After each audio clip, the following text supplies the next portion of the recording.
Ok, donc bonjour, je suis Raphaël. Bonjour, je m'appelle Virginie Lullier. Salut, moi c'est Nicolas Lepers, dit Apache. Bonjour, donc moi c'est Julie.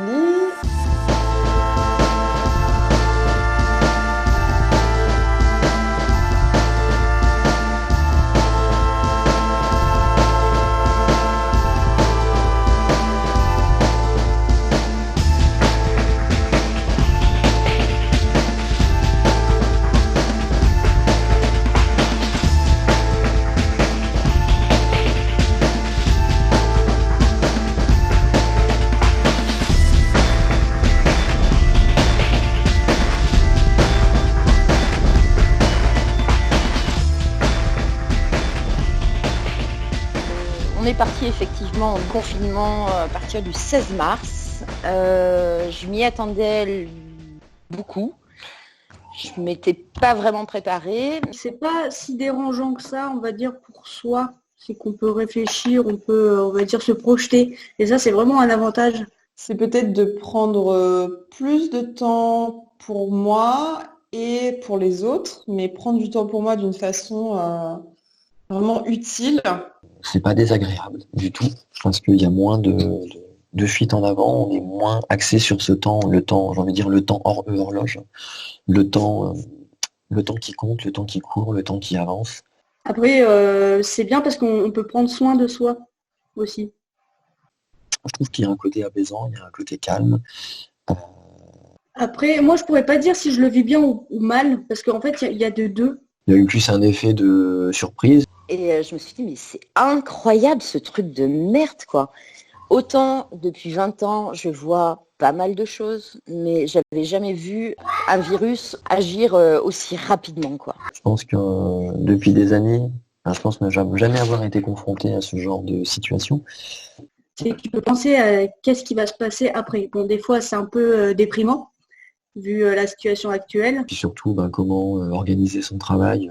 C'était loin de ma façon de travailler. Habituellement, quand je travaille, je discute avec mes patients, je prends le temps, on se touche, on se prend la main, un tas de choses. Et puis là, c'est...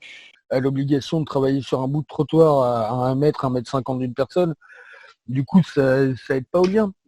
Après, il y a des sacs poubelles, c'est tout plastique, tout lunettes, tout masque, tout... Quand même, avec les règles qu'on subit, il est quand même difficile d'avoir un entretien de plus d'un quart d'heure avec les personnes.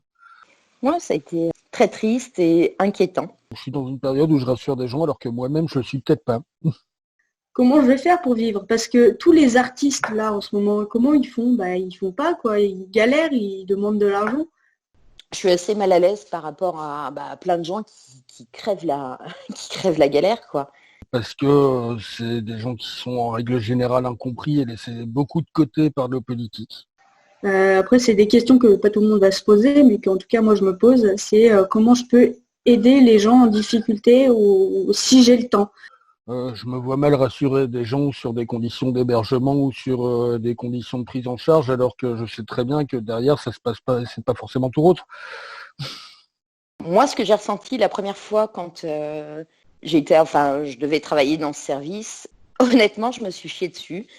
J'ai eu la peur de ma vie par rapport notamment au matériel qu'on n'avait pas forcément à l'époque. La polémique sur les masques, sur les hôpitaux, peut-être, sans doute, mais c'est des décisions qui ont déjà été prises, qui avaient déjà été prises avant. On nous interdisait de travailler avec des FFP2, mais on nous disait rentrer dans les chambres avec des masques chirurgicaux. Je pense pas qu'on puisse juger quelqu'un à l'échelle de la semaine ou du mois ou de l'année. Ce qui a été très dur, c'est qu'on est quand même dans une Union européenne et à ce jour, aucun pays d'Union européenne n'a porté main forte à l'Italie. C'est-à-dire que tous les masques FFP2 avaient été un petit peu envoyés en Italie, envoyés de partout. On n'avait absolument aucun matériel au tout début. Les seuls pays qui ont envoyé de l'aide, c'est Cuba, la Russie. Notre avenir va être bien incertain et puis oui, effectivement, je n'en sais rien. Il y a de l'amertume, il y a du ressentiment. De fait, je pense que ça va renforcer le nationalisme. Donc ça me fait vraiment peur. En tous les cas, il va y avoir beaucoup de gens malheureux qui auront perdu leur commerce, qui auront perdu des proches de leur famille, ou les deux, ou tout. Ouais, c'est très effrayant au point de vue de la santé, du monde dans lequel on vit, du monde qu'on va récupérer. L'avenir, par essence et par définition, n'est pas prévisible, on ne sait pas en fait. Je saurais pas trop dire. J'ai pas envie de trop spéculer parce que ça m'inquiète. D'un autre côté, j'espère quand même que ce confinement, il va quand même se terminer, où on retournera plus vers l'humain et plus vers le lien social.